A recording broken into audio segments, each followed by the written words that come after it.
que eu não vim abolir a lei, mas eu vim cumpri-la, de acordo com o que a lei dizia a meu respeito, daquilo que os profetas disseram a meu respeito, e de acordo com aquilo que os salmos disseram a meu respeito. Os paroleiros, vambora, que hoje é dia de parola! Olá, povo paroleiro, tudo bem com vocês? Decano e mente brilhante aqui na área, no primeiro 1x1 da sexta temporada, parola de número 228, a segunda dentro do novo tema Nova Aliança em Cristo, onde ao longo dos próximos 7 episódios nós vamos estar conversando sobre os ensinamentos, sobre os fundamentos que o livro aos Hebreus traz para a gente. Nessa semana, vocês podem perceber que o nosso oráculo não está presente, Will. E hoje é a sua chance de você falar para quem está nos ouvindo, para quem está nos assistindo, que o oráculo fez coisa feia e está de disciplina. Hoje é tua vingança, Will. Na verdade, né, eu estava hoje dando uma olhada no Instagram, vi uma fotinho de um balão, ele falou assim, olha o balão, né? Então ele está viajando, né, sem nos avisar, está aí curtindo uma praia, fazendo algo, e fez essa malcriação com a gente aqui. Mas vamos lá, porque hoje é dia de parola. É isso aí. Paulinho está recolhendo milhas, né, cara? Para quem não sabe, né, quem nos acompanha há pouco tempo, quem sabe, o Paulinho, ele pastoreia uma igreja na cidade de Presidente Prudente, no interior de São Paulo. Ele também faz a função de superintendente distrital, que em algumas outras denominações a gente pode chamar de bispo, quem sabe, supervisor, né?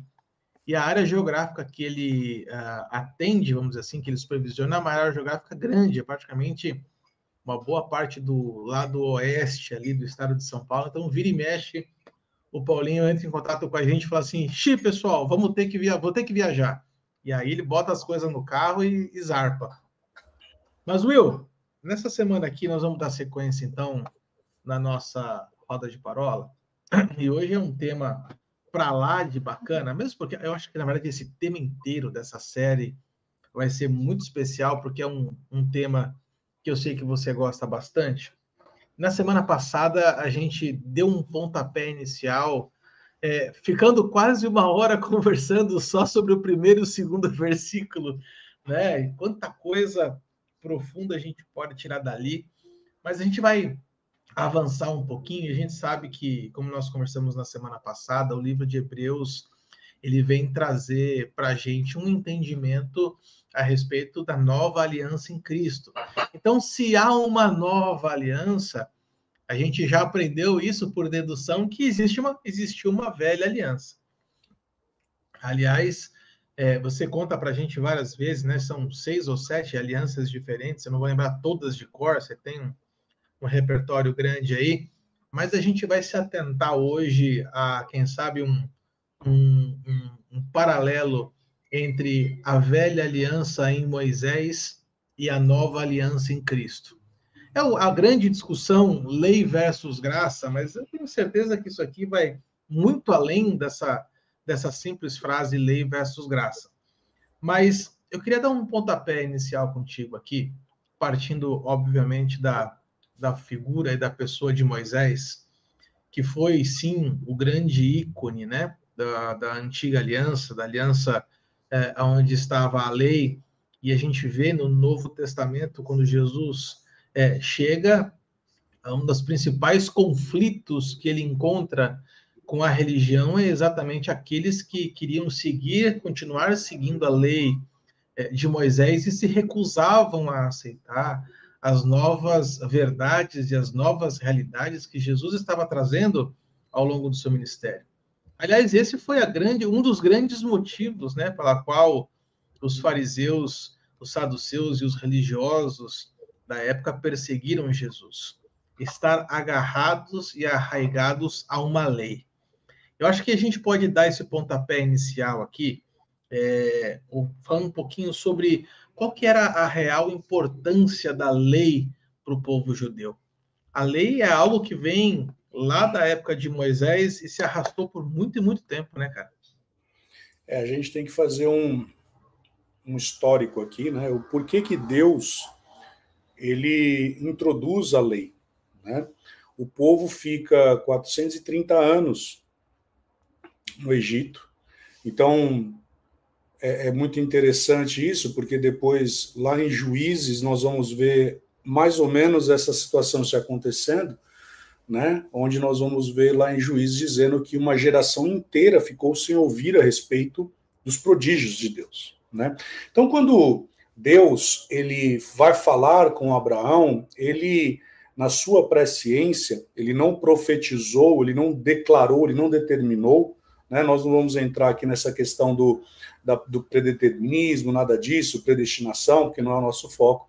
Mas Deus, na sua presciência, ele fala, olha, o povo vai ser levado cativo. Porque, na verdade, não era da vontade de Deus que o povo ficasse no Egito. Não vamos entrar nessa discussão. Mas o fato é que o povo vai para o Egito, fica 430 anos.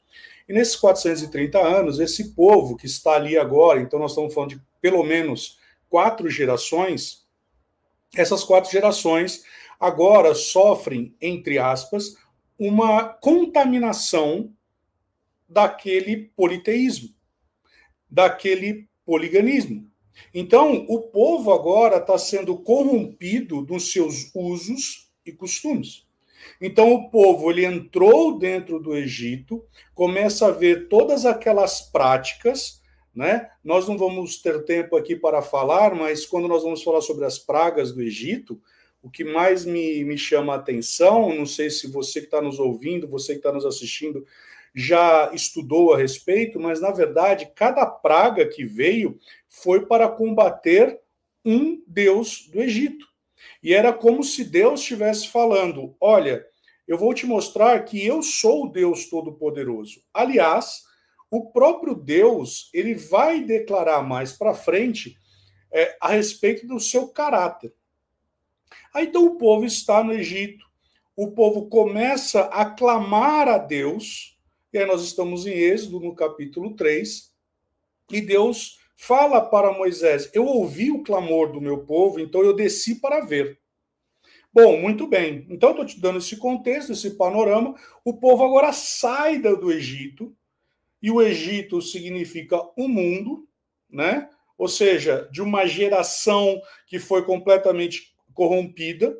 E agora Deus ele vai introduzir ou reintroduzir aquilo que vai ser como uma forma de trazer um entendimento do que são as práticas segundo a prática divina. Por isso que lá em Gálatas nós vamos estudar a respeito, né? Nós já falamos aqui em algumas parolas, e a Bíblia nos diz lá em Gálatas que a lei servia como um tutor, como um aio. Então Deus ele vai instituir agora, através de Moisés, as leis. Quando Deus ele institui as leis, na verdade o que Deus está fazendo? E olha que coisa interessante. Deus traz Moisés, institui a lei, para que agora aquilo que estava fora de ordem comece a entrar em ordem segundo a ótica divina. Olha que interessante, fazendo um paralelismo, Romanos capítulo 12, verso 2, não vos conformeis com esse século. Século significa mundo. Ou seja, não se conforme, não entre no formato do mundo, mas transforme a sua mente. Então agora, lógico que Romanos está falando sobre a graça, mas lá na lei mosaica, então Deus ele está estabelecendo agora parâmetros, né, a respeito de como o homem ele deverá se posicionar. E aí eu não posso deixar de tocar nisso, e o porquê que em Hebreus vai dizer que a velha aliança é a sombra daquilo que viria a acontecer, porque toda a lei ela apontava para Jesus. Toda a lei ela apontava para o Messias. Por quê? O próprio Moisés, lá em Deuteronômio, ele vai dizer da seguinte forma, Deuteronômio capítulo 18, verso 15.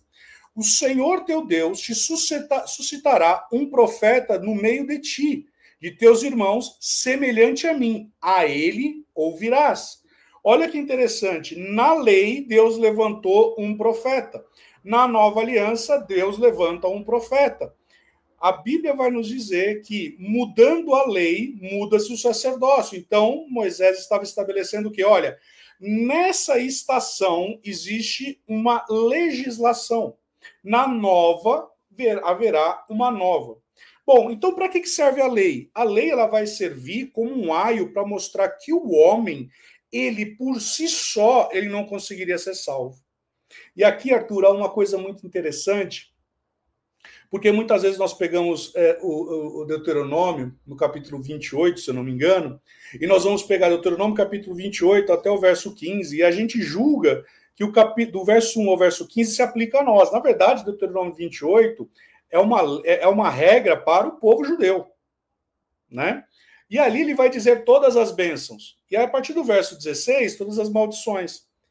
Então, não é estranho pessoas dizerem, olha, nós estamos usufruindo disso. Mas a bem da verdade e aí nós já falamos em um ponto de evangelismo aqui, que muitas vezes nós vamos evangelizar uma pessoa e nós falamos para essa pessoa, Arthur, você precisa aceitar Jesus, senão você vai para o inferno. A pergunta que eu sempre faço é, essa pessoa, ela estava no paraíso, ela já estava no céu? Não. Então por que você vai falar que ela vai para o inferno? Ela já está no inferno. Da mesma forma, Deuteronômio 28, do verso 1 ao verso 15, essas pessoas obedecessem e ouviam a voz do Senhor. Então vamos voltar para a lei. A lei ela vai trazer, então, 3 pilares, né? O primeiro pilar é litúrgico, o segundo pilar é social, e o terceiro pilar, ele vai dizer sobre questões cerimoniais.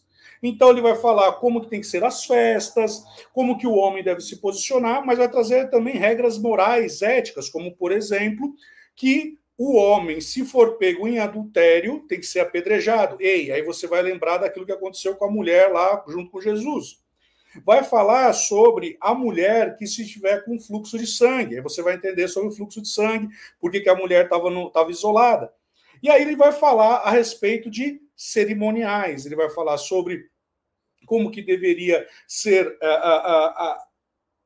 arquitetado e agir a ação do sacerdócio, como que o sacerdote ele tinha que entrar, como que ele tinha que sair, como que tinha que ser a roupa. Muito bem. A lei vai dizer sobre o que pode comer, o que não pode comer. Aí tem uma série de atributos. Aí vem Paulo e vai dizer o seguinte na graça. Bem, o reino de Deus não é comida nem bebida, mas é justiça, paz e alegria no Espírito. Então, nós começamos a entender aqui, Arthur, que a lei ela foi para trazer o homem na sua normalidade segundo a ótica de Deus. Então, é aqui que você vai ver que o homem ele deveria seguir num parâmetro que é o critério, é o crivo de Deus. E aí, quando você pega lá no Sermão do Monte, que nós já também falamos aqui, você vai ver o próprio Deus falando sobre o divórcio. E ele vai tratar o que do divórcio? Olha, disse Moisés a carta de divórcio para você por conta da dureza do coração de vocês, mas a vontade de Deus não era essa. Desde o Éden, a vontade de Deus era que o homem se unisse. Bom, então, a lei ela veio para servir como um aio, como um tutor, para dizer o seguinte, olha, é impossível que o homem, na força do seu braço, ele consiga avançar. É impossível que ele, por si só, pelo derramar do sangue de animal, haja a aprovação para você estar diante de Deus, né? Então, diante disso tudo, a lei ela tinha esse propósito. Mas nós não vamos antecipar para falar da graça. Mas a lei ela era dura. Por isso que o livro de Hebreus, nós lembrando da nossa parola anterior, no livro de Hebreus nós vamos ver o povo judeu cristão sendo perseguido para que ele voltasse às práticas judaizantes. E aí o autor de Hebreus, ele vai falar o quê? Rapaz, você tem que entender que Cristo ele é superior. Ele é superior no sacrifício, ele é superior na aliança, ele é superior a Moisés. E ele não é superior porque ele é mais legal. Não, é porque tudo que ele fez se cumpriu. Então, por conta disso, quando nós olhamos para a velha aliança, tudo apontava para Jesus, né? Então, dando esse início aqui, é mais ou menos isso. Sabe que eu estava pensando aqui, eu não sei se foi você que usou essa expressão numa parola, ou se foi uma pregação tua que eu assisti, ou foi tua ou foi do Paulinho, com certeza foi um de vocês dois. De um paralelo da ilustração entre Moisés e Jesus, onde você vê no Antigo Testamento, Deus no monte, e a Bíblia vai falar que no monte eram trovões, nuvens, relâmpagos, e o povo que estava embaixo, ao pé do monte, estava aterrorizado com o que eles viam, e eles disseram assim, Moisés, sobe lá você, porque a gente não quer encarar Deus dessa forma, não. Para a gente não vai funcionar. Faz o seguinte, então, sobe você lá, trata com ele, e depois você conta para a gente o que você viu lá. Parágrafo, outra linha, no Novo Testamento, a gente vê Deus no topo do monte, mas dessa vez o povo indo ao encontro dele, quando a gente vê em Mateus 5, 6 e 7, Jesus falando, então, o seu famoso Sermão do Monte, que a gente conhece. Aqui eu acho que a gente tem uma pintura em dois momentos que fala muito a respeito disso que você está falando, né? A realidade de uma antiga aliança, de uma velha aliança personalizada na figura de Moisés, onde as pessoas elas temiam a Deus. Então, a gente vê isso depois do outro lado do quadro, as pessoas se aproximando, se achegando ousadamente diante de Deus. E eu gosto muito de uma frase, eu escutei, você está falando agora, isso veio muito a calhar para mim, e eu estou pensando da seguinte forma, que no Antigo Testamento, ou na Antiga Aliança, não é Testamento, na Antiga Aliança, o povo fazia para ser aceito. Na Nova Aliança, porque eu sou aceito, eu faço. Exatamente a inversão dessa, que pode parecer uma simples troca de palavras, um simples jogo de palavras, mas vai muito além disso. Vai muito além disso. E aí eu quero trazer para a gente a seguinte reflexão, né? Tudo que nós estamos falando aqui, gente, não é uma licenciatura poética, né, do livro da Carta aos Hebreus, mas você vai encontrar essa afirmação lá no capítulo 3 de Hebreus, a partir do versículo 5, você vai encontrar assim, por certo, Moisés foi fiel como servo na casa de Deus, e seu trabalho ilustrou verdades que seriam mais tarde reveladas. Versículo 6, mas Cristo como filho é responsável por toda a casa de Deus. E nós somos a casa de Deus, se nos mantivermos corajosos e firmes em nossa esperança gloriosa. Jesus, ele é mais digno de honra do que Moisés, porque Moisés, apesar de todo o seu ministério ser baseado em fidelidade, assim como de Cristo foi, mas Moisés, ele foi um servo da casa. Jesus, por sua vez, na posição de filho, ele é o senhor da casa. Ele é o construtor da casa. E aqui a gente já tem algo para a gente, para quem está nos acompanhando, fazer essa reflexão profunda. Jesus, de fato, é maior do que Moisés. Jesus, de fato, ele trouxe realidades na nova aliança que se sobrepõem, que sobressaem a lei do Antigo Testamento. E essa velha discussão sobre eu sigo a lei ou não, o que é da lei na nova aliança ou não, eu lembro de uma parola que depois eu vou deixar aqui o card, o link no final desse vídeo, que exatamente no Sermão do Monte, né, numa das passagens, você estava com o Paulinho falando, né, que a lei se encerra em Cristo. Jesus veio para cumprir a lei ou para abolir a lei? Eu vou depois colocar no final desse vídeo aqui, porque é um conteúdo sensacional para quem ainda não assistiu. Mas aqui acho que a gente já tem um grande pano de fundo, né? O aio, a lei servindo de aio, e quem se coloca na condição dessa de aio também se coloca na condição de servo. Mas na nova realidade em Cristo, nós somos todos filhos. Jesus sendo o nosso primogênito. Você falou uma frase aqui, Will, que é quando há mudança de lei, há mudança de sacerdote. Não seria o contrário? Na mudança de sacerdote é a mudança de lei? Na verdade, é o versículo, né? O versículo é que cita exatamente isso, né?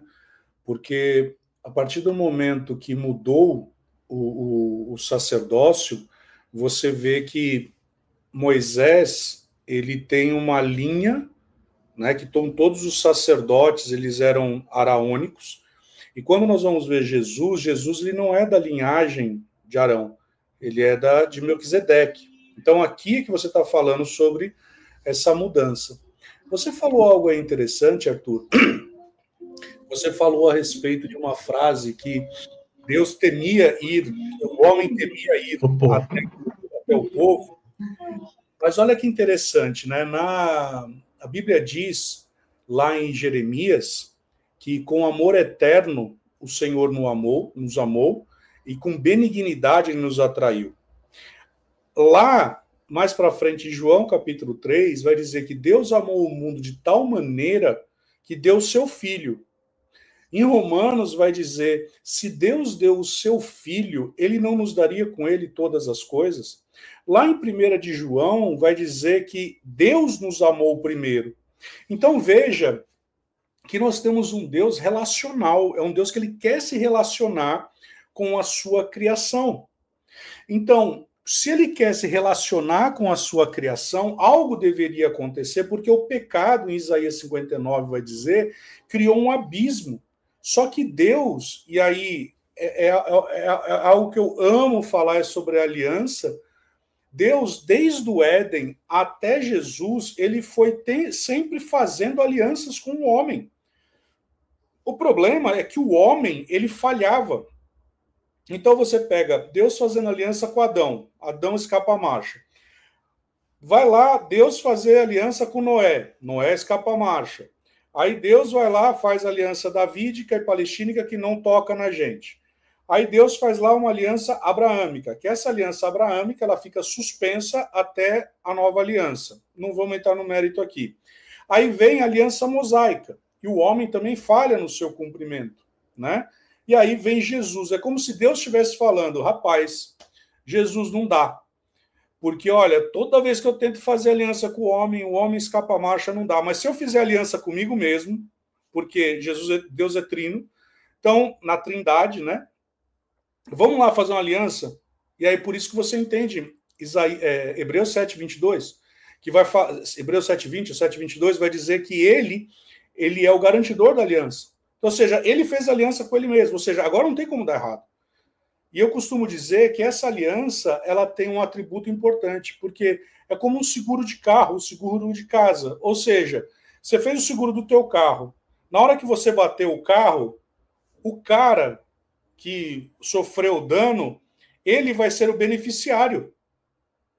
Ou seja, você já pagou, uma dívida foi paga por você. E nós fomos e somos os beneficiários dessa aliança.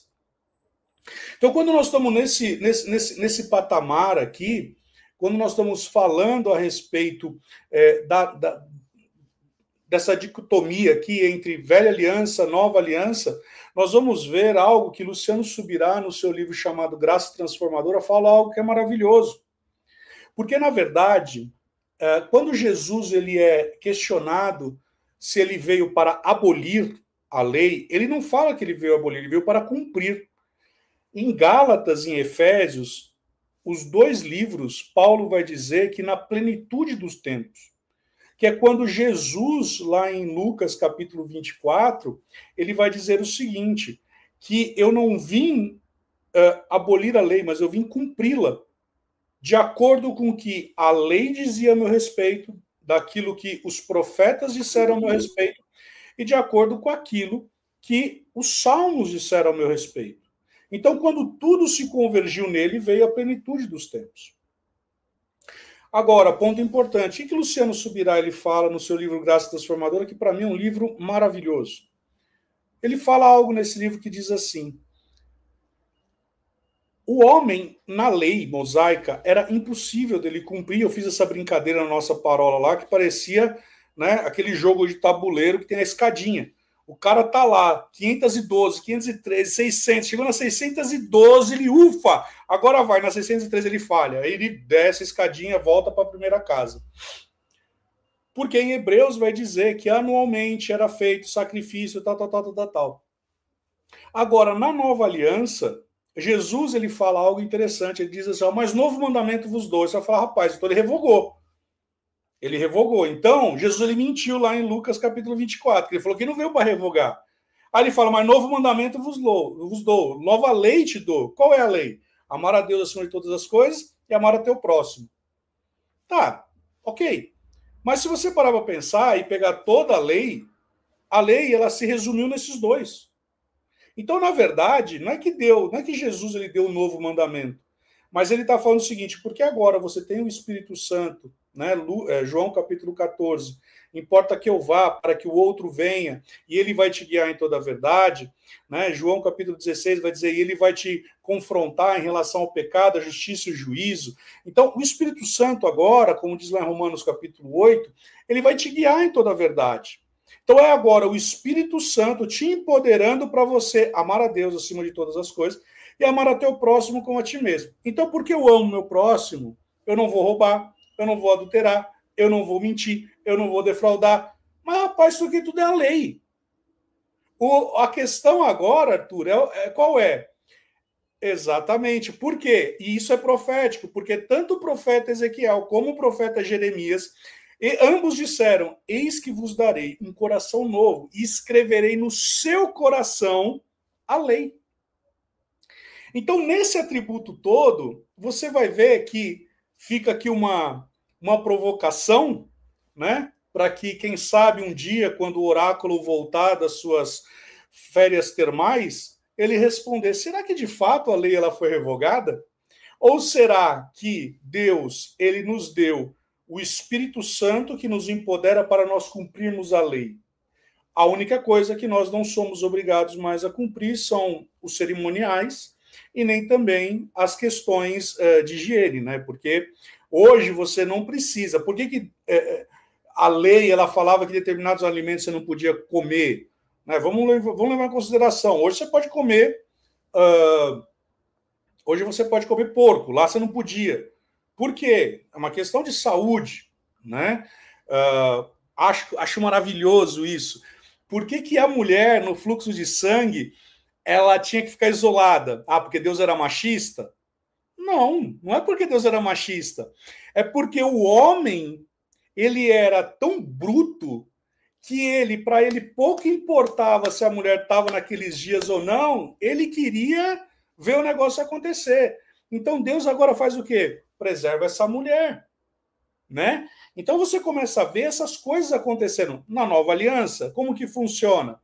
Então você começa a entender que, na verdade, porque você ama, você não vai bater, você não vai assediar, você não vai fazer coisas que na velha aliança dizia você não pode fazer isso. Né? A nova aliança vai dizer, olha, foi para a liberdade que Cristo te libertou. Então você não vai aprisionar pessoas, você vai libertar pessoas. E aí você vai entender, porque no ano do jubileu você tinha que libertar pessoas. Você não vai defraudar. A lei falava para você não defraudar. Se você defraudasse, o que acontecia? Então, você vai ver que na nova aliança, provocação aqui para o oráculo. Nem se for para ele fazer um corte. Mas será que de fato a lei ela foi revogada? Ou Deus ele deu o Espírito Santo para nós, para que nós pudéssemos ser empoderados a de fato, debaixo da graça, debaixo do Espírito da graça, cumprir aquilo que sempre foi dito? Porque na velha aliança era impossível o homem fazer isso. E até mesmo se a gente for ver o discurso de Jesus, mais uma vez citando o Sermão do Monte, quando ele cita, por exemplo, o adultério ou o assassinato, ele vai trazer isso para as questões do coração. Né? Então, assim, não é sobre matar ou não, mas é por que você deseja matá-lo. Né? Se você... A questão não é adulterar ou não, mas assim, por que você deseja fazer isso? Aqui traz uma reflexão bem bacana para a gente. porque essa é uma questão, quem sabe, até central dessa mudança de lei. Porque antigamente, aliás, em ambas você precisa ter obediência, não é essa a questão, mas a primeira seria sim porque sim, a segunda é sim porque eu amo. É a mesma coisa que a gente faz dentro da questão do aio, né, que você trouxe, né? Quando a gente tem filho pequeno em casa, a gente fala assim, Rafa, não faça tal coisa. E ele pergunta, mas por que não? Não, porque não. Não, porque eu não quero. Porque não adianta você querer explicar algo que o outro lado ainda não reúne competências ou capacidades de conseguir assimilar isso. Então a gente acaba fazendo a lei do não pelo simples não. Mas quando a gente traz isso de fato para as questões do coração, a gente percebe que a nova aliança ela é realmente como Romanos 2 você falou, né? Nós temos que renovar a nossa mente. Nós precisamos pensar diferente. A gente precisa sentir diferente. E eu gosto de uma musiquinha aqui que as crianças sempre tocam em casa, que é do Minha Vida é uma Viagem. Ele fala assim, quando Jesus mora no nosso coração, ele muda tudo. Muda o que pensamos, muda o que falamos, muda o que sentimos, muda o que tocamos, muda. Então, muda a forma como nós enxergamos. É como se fosse realmente assim um novo filtro colocado no nosso coração e a partir disso você passa a enxergar tudo de uma forma diferente. Mas uma outra coisa que eu vejo aqui nesses paralelos que nós vamos traçar aqui entre Moisés e Jesus, uma coisa que eu acho bem bacana a gente pontuar é a respeito do intercessor, né? Aquela pessoa que se interpõe entre o povo e Deus. Moisés aqui claramente foi alguém colocado nessa condição pelo próprio povo. O povo fala assim, faz o seguinte, entre Deus e nós está você no meio, para que você possa interceder a Deus pela gente. E nós vamos ver na Nova Aliança, a carta aos Hebreus, falando que Jesus é o nosso intercessor, né? Agora, se nós vamos trazer isso para uma reflexão, quem sabe um pouco mais ampla aqui, Will, e baseado naquilo que nós dissemos alguns minutos atrás, em que Moisés ele figurava o personagem aqui de servo, né? Enquanto Jesus traz essa realidade de filho. Quando a gente baseia a nossa fé em intermediações humanas, aí eu quero entrar numa seara, eu sei que é delicada da gente conversar, mas isso é genérico o suficiente para a gente não precisar dar exemplos. Mas a gente vê hoje, muitas vezes, muitos lugares onde a figura dos líderes ela é extremamente importante, preponderante, e algumas pessoas tendem até a correr esse risco de colocar o seu líder, o seu pastor, entre elas e Deus. Isso a gente vê em diversas situações, né? Mas algo que Jesus vem trazer para a gente, assim, olha, não existe mais ninguém entre você e Deus. Você pode tratar direto com ele. Jesus, ele é esse intermediador. Mas algo que a gente pode parar, quem sabe, para refletir um pouquinho, nossa realidade da igreja brasileira como um todo, né? É essa proeminência, quem sabe, de pessoas, de muitas pessoas que se colocam nessa condição de líderes e acabam fazendo essa intermediação de uma forma totalmente equivocada, né? Eu acho que a gente tem que colocar alguns fundamentos aqui, né?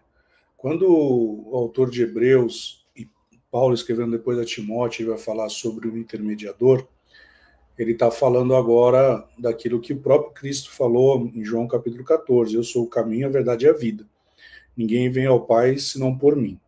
Então, Jesus, ele é o sacrifício perfeito, acabado no que diz respeito à aliança, né? Então, é até interessante, porque John Bevere, no seu livro Kryptonita, ele fala algo muito interessante sobre a questão de ídolos, né? E ele faz um combate muito interessante, porque muitas vezes nós pegamos determinada doutrina e nós falamos assim, mas esse povo é idólatra.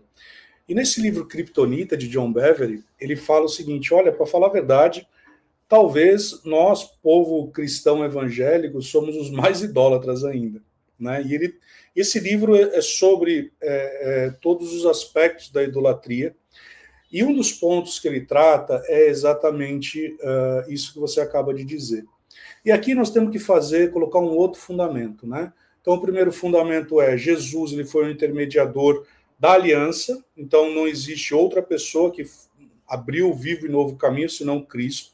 Então, hoje, né, a Bíblia vai nos dizer, lá em 1 Pedro, que nós somos propriedade exclusiva dele, nós somos sacerdócio. Então, veja, na antiga aliança, eu precisava de alguém para imolar um animal para que eu pudesse ser aceito, se é assim que eu posso dizer, né, esse aceito entre aspas, porque o sacrifício desse animal somente cobria, não apagava o meu pecado. Mas Jesus, ele foi o sacrifício perfeito. Então, hoje, o Vive Novo Caminho foi aberto, então o trono da graça está aí. O segundo ponto, que é o que John Bevere trata, que aí a gente abre para dois outros flancos, que é o seguinte. Nós temos hoje uma realidade, e isso na aula que eu dou de Fundamentos da Fé eu trato muito sobre isso, que fala o seguinte, e a autoridade do crente também, no início da caminhada cristã, você sempre vai ter alguém ao seu lado. Por isso que em Mateus capítulo 28, Jesus ele diz assim, forme discípulos e consolide a doutrina. É isso que está escrito lá, né? Em algumas oportunidades eu costumo brincar dizendo que muitas vezes dentro do âmbito da igreja nós praticamos um crime chamado abandono de incapaz. Né? O que é o abandono de incapaz? O abandono de incapaz, você é pai, você é mãe, você abandona o seu filho. E ele morre por inanição, porque ele não é cuidado. E muitas vezes dentro da igreja, o que a gente faz? O Arthur aceitou a Jesus. Muito bem, glória a Deus, aleluia, e eu deixo. E eu não cumpro aquilo que Mateus 28 está dizendo, que é consolidar na doutrina. Outro dia uma moça da igreja perguntou para mim, que assim, ela é nova, convertida, ela me perguntou assim, professor, por que você me proibiu, olha como foi a sua, por que você me proibiu de ir na igreja tal? Eu falei, primeiro, eu não te proibi, que aí nós já vamos tocar no terceiro aspecto. A Bíblia diz que você tem que estar consolidado e fortificada na doutrina. Você acabou de aceitar Jesus. Então, aquilo que você está ouvindo hoje aqui, se você for para aquela outra denominação, você pode ouvir coisas que você não vai ter um filtro. E Paulo, escrevendo aos Efésios, ele vai dizer o quê? Você está indo em vento de doutrina, então tem que tomar cuidado, porque eu tenho que cuidar do teu coração. Muito bem. Então, aqui, Arthur, nesse segundo pilar, nós temos a questão da pessoa do neófito. Então, o neófito, nesse primeiro momento, ele vai depender da gente. Ele vai depender da gente. Só que eu e você temos a obrigação, nós temos o dever de consolidar essa pessoa, né, esse irmão, essa irmã na fé, de modo que ela dê o segundo passo. Porque Deus, ele não quer, ele não espera que você sempre seja um filho técnico. Ele quer que você seja um filho ruios, um filho maduro. Eu não estou falando que eu não posso pedir oração, Arthur, ore por mim, que eu estou passando por essa situação. Não é isso, não me entenda mal. Mas Deus, ele quer que você adquire um nível de maturidade, porque o justo é como a luz de aurora que vai brilhando, brilhando até ser dia perfeito. Então, Deus espera que você alcance uma maturidade. Bom, muito bem. O problema vem agora no terceiro momento. O terceiro momento é, Arthur, olha, você não pode fazer tal coisa, porque se você fizer, você está em rebelião.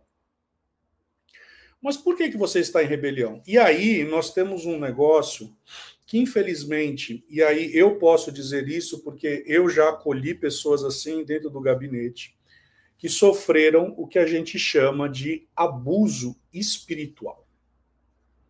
Nós estamos acostumados com abuso sexual, abuso psicológico, mas dentro nós temos o abuso espiritual, onde eu me coloco como um ídolo. E sabe, isso é nefasto. É interessante, eu gosto de dar esse exemplo. Outro dia eu provoquei a minha esposa. A minha esposa quer fazer um treinamento numa determinada igreja, e aí ela falou para mim assim, você toparia ir comigo? Eu falei, eu não, porque eu não quero fazer o treinamento. Né? Ela falou, mas é na igreja tal. Eu falei, então você vai lá e pede para o teu pastor. Se o teu pastor autorizar, você está autorizado aí. E eu já sabia qual era a resposta do meu pastor. Meu pastor falou assim, irmã, vai em paz. Né? Mas olha que interessante. Por que que quando eu falei para a pessoa, olha, você não está consolidada ainda, você não deve ir, mas para minha esposa ela pode ir? Porque aqui o coração dela já está guardado. Infelizmente, Arthur, nós temos pessoas hoje que se colocam nessa posição. Irmão, você não pode sair da igreja, porque se você sair da igreja aqui, você vai estar amaldiçoado. Irmão, se você sair daqui da igreja, você vai estar em rebelião. Você está saindo daqui, você não está saindo debaixo da minha bênção. Mas se você parar para pensar, a Bíblia não tem esse parâmetro, né? Lógico, toda autoridade foi delegada por Deus, mas o nível de autoridade, ele diz respeito a uma questão onde Deus ele estrutura para que haja uma ordem e decência. Agora, não abuso. Como, por exemplo, pastor, você pode orar por mim, por favor, para ver se aquela pessoa é para casar comigo ou não. E aí eu vou orar e falo, não, você não pode casar com ela. Eu costumo brincar que a única vez que Deus se meteu num relacionamento, ele se lascou e nunca mais tomou essa decisão. Porque ele ouviu ainda, foi a mulher que tu me deste. Aí Deus falou assim, rapaz, eu estava achando que eu estava te ajudando. Ainda se jogou na minha cara, né? Então, Arthur, esse terceiro é algo que é nefasto, né? Eu tenho o costume, quando alguns jovens da igreja vêm falar comigo a respeito de o que você acha da denominação tal, da igreja tal, eu aprendi algo, né? Não, de forma alguma, utilizar pontos negativos em relação à doutrina, à igreja ou à denominação tal, né? Porque não existe igreja perfeita. A igreja perfeita, a igreja de Cristo, ela é perfeita, porque ela é a igreja de Cristo. Mas a igreja na qual nós congregamos como congregação, ela é imperfeita. E ela tem homens que estão em processo de amadurecimento. Agora, eu amo esse filme que se chama O Livro de Eli. E lá tem uma cena que, para mim, ela é icônica. Porque o vilão, né? Eu vou dar o spoiler aqui, se você não assistiu o filme, se lascou. Mas ele fala assim, em um determinado momento do filme, fala assim, mas por que você quer tanto esse livro? E o vilão fala, porque quem tem esse livro tem o poder sobre pessoas. E desde o Éden, Satanás sempre lhe usa da sua influência para manipular pessoas. E Deus ele não nos chamou para sermos marionetes. Deus nos chamou para a liberdade. Então, se você que está nos ouvindo, você que está nos assistindo, você está em um determinado ambiente onde você tem um relacionamento abusivo espiritualmente, onde o profeta falou, você não vai sair, você só pode fazer tal coisa se você pedir autorização para o teu pastor. Veja, eu não estou pregando rebelião. Você pedir um aconselhamento para o teu pastor é bênção. Você estar alinhado com a visão do seu pastor é bênção. Agora, se o teu pastor ele começa a utilizar de artimanhas e mecanismos de manipulação, veja que eu estou falando de manipulação, através, inclusive, de uma honra excessiva, porque o próprio Cristo, quando ele estava lavando os pés de Pedro, Pedro falou assim, você não pode lavar meus pés. Ele falou assim, eu vim para servir. Eu não vim para ser servido. Então, quando eu tenho um líder que ele exige honra, eu já começo a ter um problema. Se eu tenho um líder que ele exige, ainda que de forma velada, Arthur, ainda que de forma velada, honra, eu tenho que tomar cuidado. E por isso que eu gosto muito de uma frase que o meu pastor ele usa. O meu pastor ele usa assim, você não tem que ir na igreja mais perto da sua casa. Você tem que ir na igreja mais perto da sua Bíblia. Então, eu louvo a Deus. O meu pastor, ele nem sei se ele assiste nosso canal, né? Mas falo dele aqui, falo dele nas minhas aulas, falo ele de púlpito, porque de fato e de verdade, eu o honro, porque eu vejo essas características, esses atributos nele. Um homem simples de coração, um homem que, quando você vai buscar um conselho, a primeira coisa que ele vai falar para você, irmão, como está o teu coração? Longe de usar de atributos, subterfúgios para a honra. Aliás, eu costumo dizer que se tem um homem na Terra que foi mais traído depois de Jesus, eu acho que é ele. Porque, rapaz, se tem alguém que foi traído, esse homem, né? Então, assim, Arthur, esses 3 são os pilares, né? Então a gente tem que olhar, tomar muito cuidado, né? Aquelas falas, aquelas linhas tênues, se de fato não há uma manipulação ou se isso não é apenas um cuidado do seu pastor zelando pela sua vida.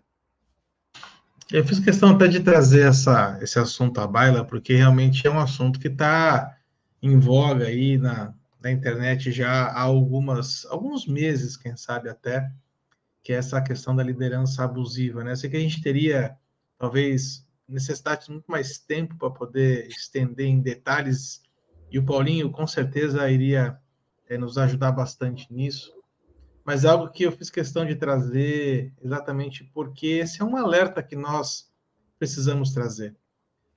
Tanto eu, como o Paulinho, como o Ilcinho, a gente exerce liderança nas nossas comunidades locais. E a gente está exposto a esse tipo de situação o tempo inteiro. E muitas vezes não são nem situações em que a gente se coloca, mas situações em que o próprio povo da igreja nos coloca sem a gente perceber. Isso que você está falando, desculpa te interromper, me lembrei de uma situação. Tem um rapaz que veio de uma outra denominação lá para a igreja, e ele é confeiteiro. E ele, todo culto, ele levava alguma coisa para mim ou para um outro pastor tal.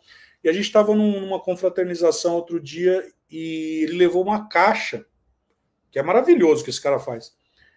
E esse pastor, amigo meu, virou e falou o seguinte: quanto que é? Ele falou: não, pastor, eu estou te honrando. Ele falou assim: se você não me falar quanto é, do jeito que você trouxe, você vai levar. Isso aconteceu numa quinta. No domingo, ele cozinha maravilhosamente bem, hein? E ele faz um negócio de berinjela, que é um negócio sensacional. E ele me trouxe e me deu. Eu falei: irmão, quanto que é? Ele virou para mim e falou: não, pastor, eu estou te abençoando. Eu falei: não, se você não me falar quanto é. Ele: não, pastor, o senhor não sabe receber? Eu falei: pastor, eu falei para o irmão, né? Irmão, eu sei receber, só que eu também sei o limite. Porque o que você está fazendo é beirando uma bajulação, e eu não aceito isso. Se você não falar o preço, você vai voltar. Arthur, ele deu um preço, eu achei estranho. Porque só o quilo da berinjela dava o que ele estava falando. Eu joguei no nosso amigo ChatGPT e ele me deu o range. E eu depositei o dinheiro que estava lá. Ele virou para mim e falou assim: mas pastor, por que você fez isso? Eu falei assim: porque você tem que aprender. Primeiro que você está cobrando errado. Segundo, você tem que entender o que é o princípio da honra. Isso que você está fazendo não é honra, é bajulação. E é exatamente isso, né? Então, assim, muitas vezes nós somos colocados nessa situação de uma forma que a gente nem deseja e nem quer, né?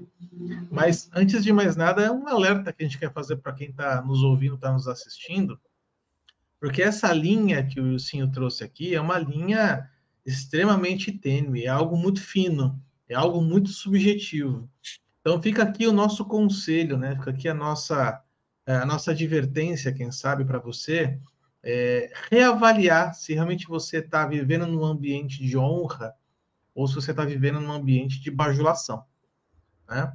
Porque isso pode trazer malefícios muito grandes, não só para você, como para o seu líder também. Eu até coloquei aqui para a gente, internamente aqui, Will, uma frase célebre de Calvino, que ele fala que o coração humano é uma fábrica de ídolos. Ou seja, a gente tem que estar vigiando o tempo inteiro. Aliás, estar vigilante também é um dos assuntos importantes desse capítulo 3 aos Hebreus. Ele fala para que nós sejamos vigilantes em todo o tempo e a gente não endureça o coração como o povo fez. E essa é uma situação, é uma citação do Salmo 95. E aí a gente vê quantas vezes, né, Will? Nós vamos ver principalmente Paulo fazendo isso. Não estou aqui dizendo que Hebreus foi escrito por Paulo. Não vamos voltar nessa velha discussão.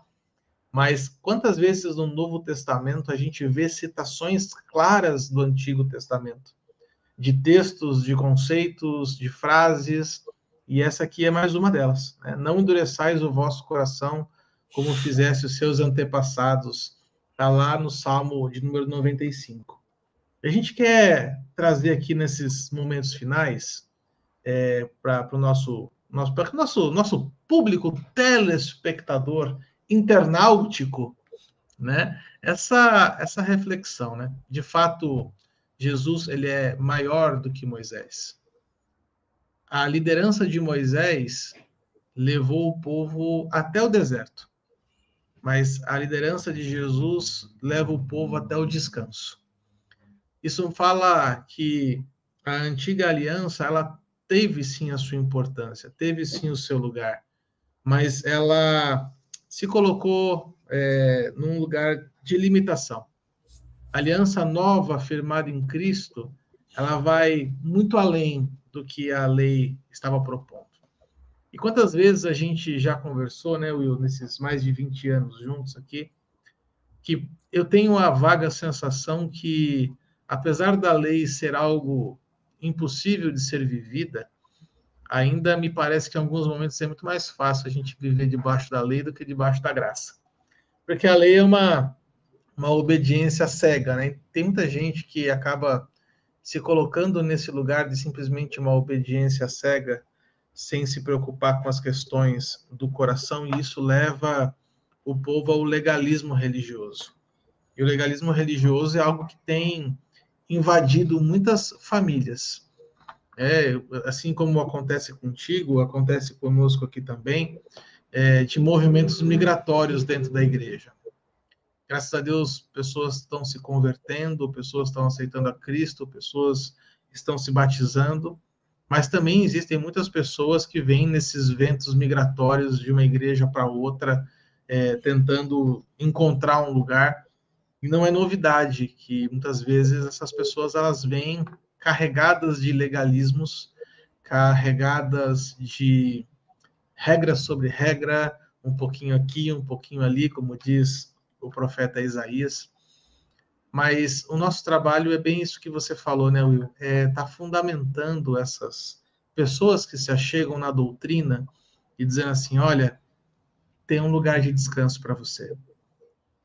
Jesus está propondo um lugar de descanso para cada um de nós e para que a gente tenha acesso a essas coisas, nós não podemos endurecer o nosso coração. Acho que essa aqui pode ser uma grande mensagem final, né, Will? Queríamos escutar suas últimas considerações dessa parola aí. Eu acho que o ponto aqui é exatamente a fala de Jesus, né? Eu vim para trazer um jugo diferente, né? Vim depois a mim aqueles que estão cansados e sobrecarregados. Jesus está falando sobre o jugo da lei, né? Ele veio trazer o jugo da graça, né? Quando ele está falando sobre isso, os fariseus, os doutores da lei, diziam como deveria ser cumprida a lei. Agora Jesus está falando, olha, mas o meu jugo ele é manso, ele é leve. Por quê? Agora, em Cristo Jesus, você vai ser guiado pelo Espírito. E porque você vai ser guiado pelo Espírito, ele vai te empoderar para que você possa ser hábil o suficiente para cumprir a lei. Então, porque você ama, você vai amar a Deus, você vai adorá-lo, e porque você o ama, você o adora, você vai amar o seu próximo, você não vai defraudar o seu próximo, você vai adotar posturas que você até então, e você vai ouvir aquilo, rapaz, depois que ele aceitou a Jesus, ele mudou completamente, né? Então, é isso. É você trocar o jugo da lei. pelo jugo da graça. Se é que a gente possa falar sobre jugo da graça, porque a Bíblia não fala sobre jugo da graça.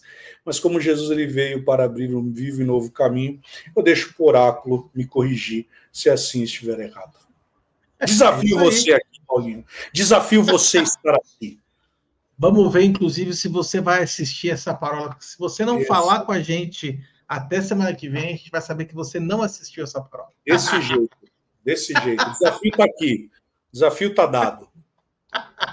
E fica aqui, então, o nosso conselho, né? Nosso conselho para quem está nos ouvindo, para quem não está assistindo, que você tenha um momento, de repente, de meditação na sua casa, após ler o capítulo 3 de Hebreus, e quem sabe pensar assim, meu Deus, será que tem alguma área na minha vida em que a religiosidade tem me impedido de descansar em Ti? Que o Senhor traga a revelação ao teu coração e que você possa andar debaixo dessa nova aliança.